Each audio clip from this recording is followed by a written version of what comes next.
in emergency medicine at the University of Toronto, and my interest has been, as a first year on, looking at how we can learn to teach effectively online, and that's what I hope I can bring to you guys today. So I wanted to declare that I have no conflict of interest, other than I use the word iPhone, which is not the generic, so we're going to try to say smartphone, because we have to use generics at this conference. And objectives, there's going to be some basic terminology just to help you understand where FOAM Ed and digital scholarship is going, and hopefully give you some very specific ideas about how you can make effective online resources. So we all recognize this guy. He was a staple in my house as a child, and if you ask my mother who the most effective educator I ever had was, she would immediately say Bill Nye the Science Guy, because he could get my sisters and I to sit quietly and watch television for 28 minutes without bickering. And hopefully everyone recognizes this guy. This is Khan from the Khan Academy.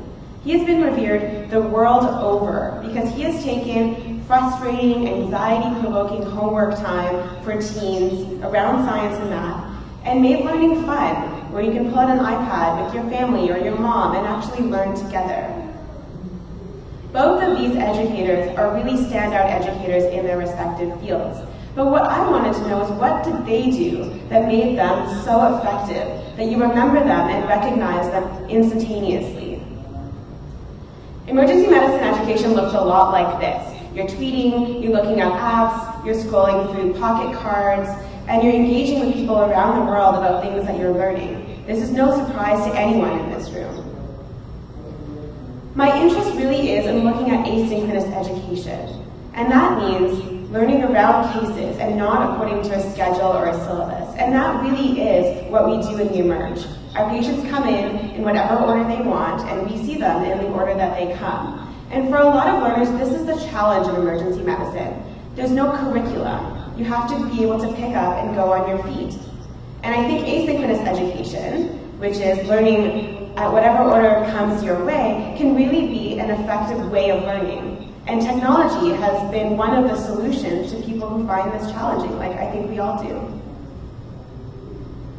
So my question when I started residency as a consumer of FOAM Ed and as a consumer of digital technologies was, how could I actually become an effective online educator?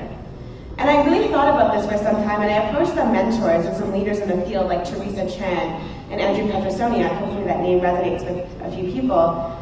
I wanted to know what they thought about this and how could I do this. And as very good mentors, they didn't answer my question. They turned it into a research project for me. And so that's what I did. I took a month and I learned about digital scholarship and learning online. Digital scholarship is a word I've used a few times, so let me help define it. It's the way we use technology to learn and teach. And it's the way that we can define what we do on social media. It's not just about tweeting for fun, and it's not just about writing blog posts for fun. It is fun, but it's also an effective teaching mechanism.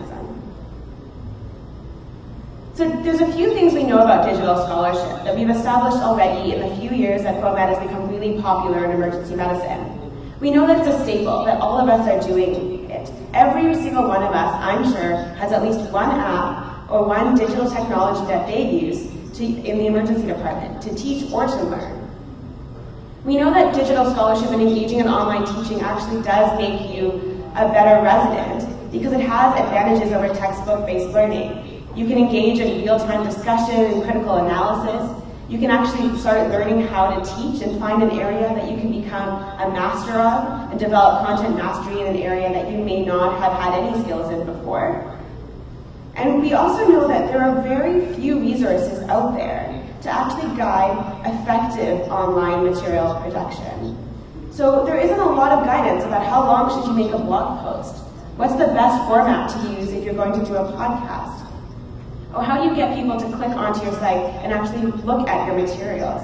I couldn't find anything, and I'm not sure if anyone has found anything that they would like to share, but it was one of the areas that I think was really showing a need for development.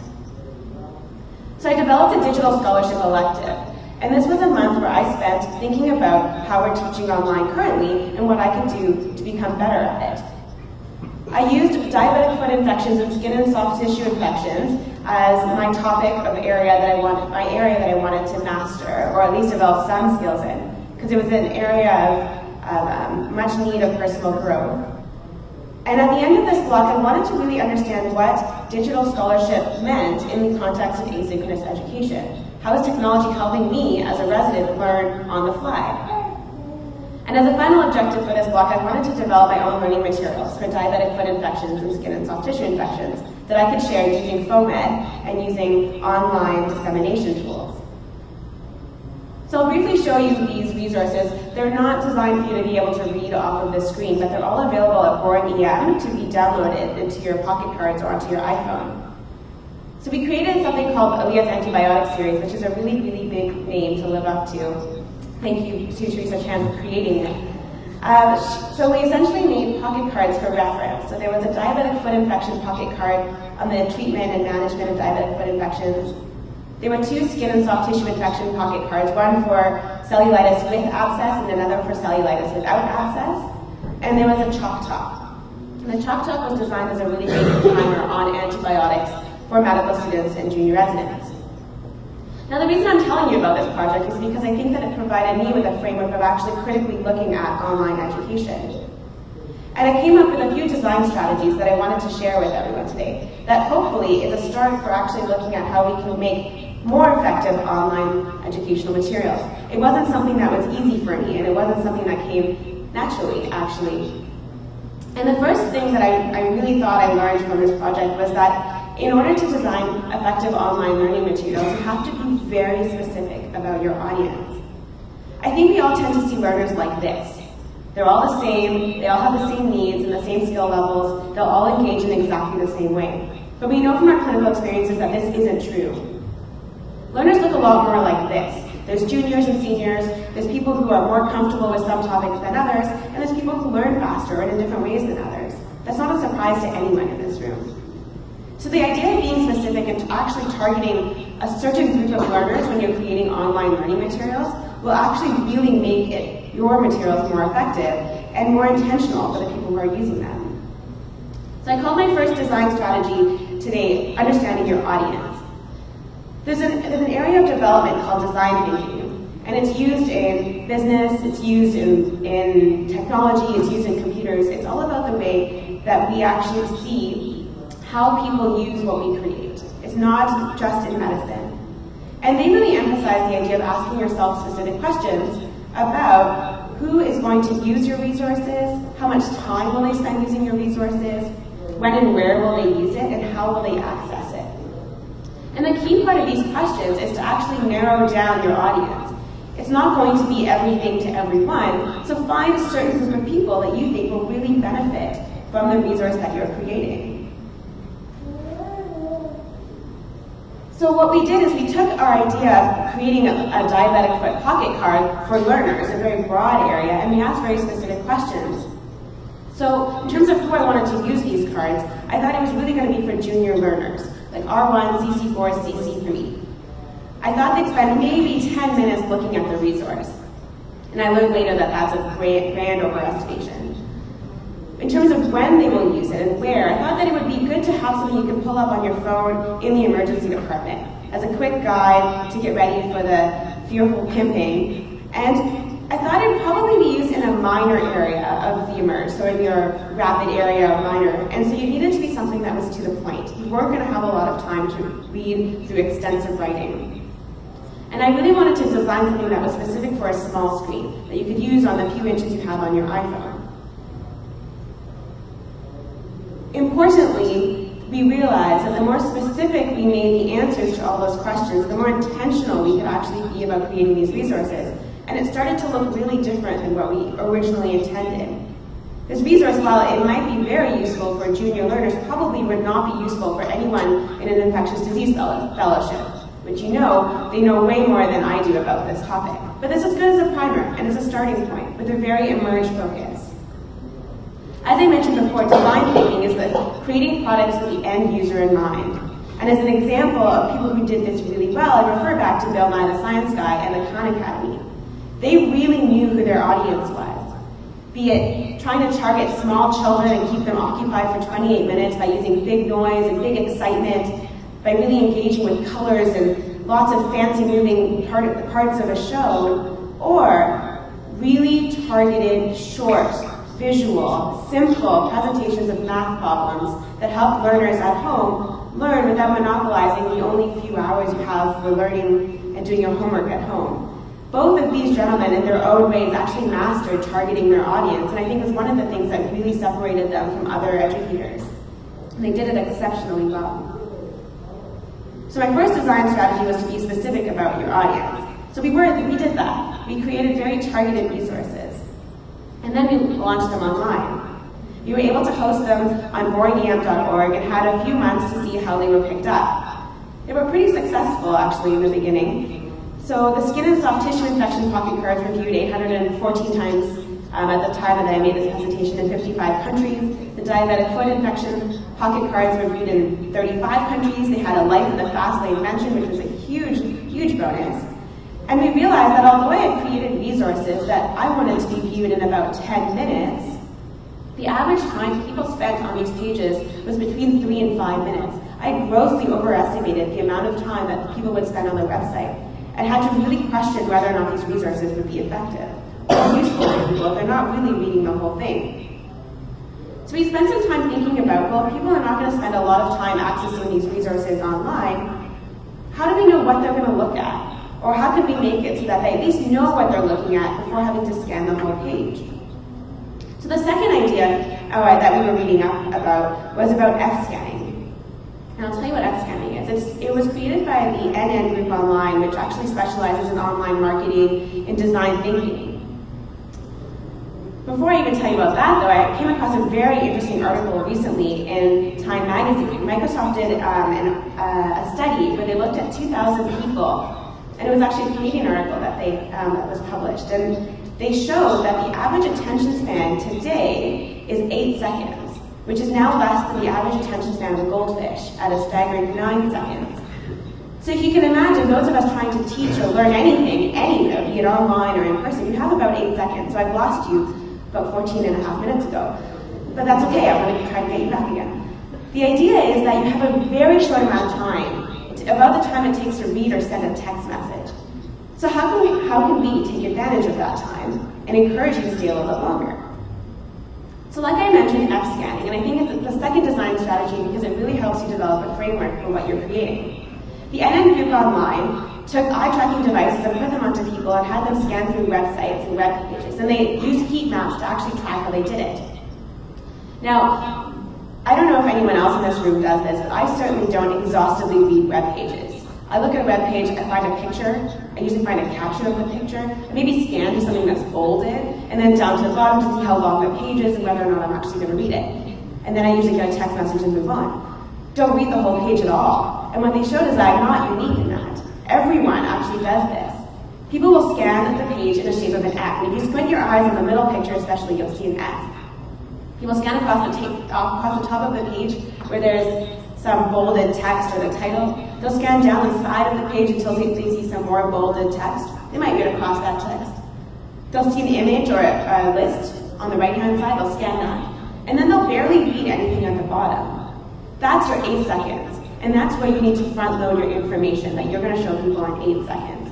Because if you scan through a page like in an F format, and if I put all my most important information in that F, you at least will get something out of this, or an idea of what I'm trying to present in the other 500 words I've painstakingly put on to their website.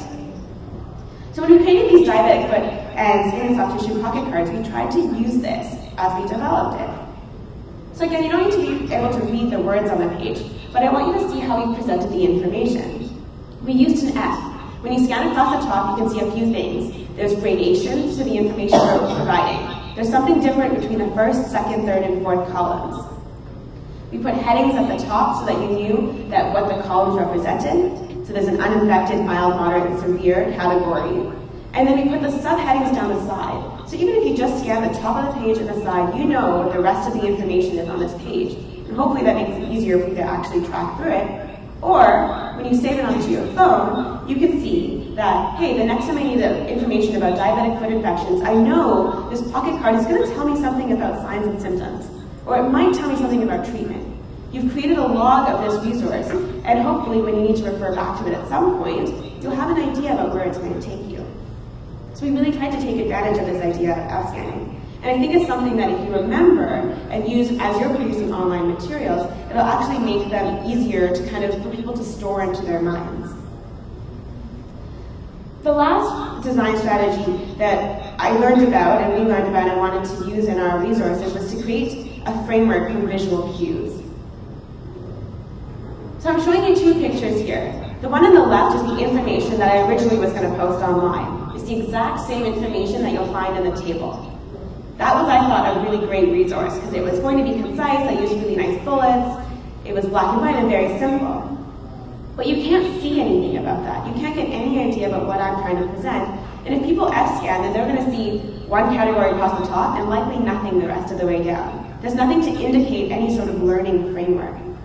And anyone who's taught junior learners, especially, will know that it's important to help create a framework. It's not just about memorizing facts. It's about putting facts and information into a framework in your mind so you can pull it back out when you need it.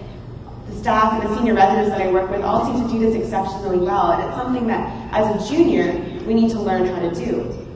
But if you can help create a framework for your learner, then you can actually, I believe, help make their learning easier.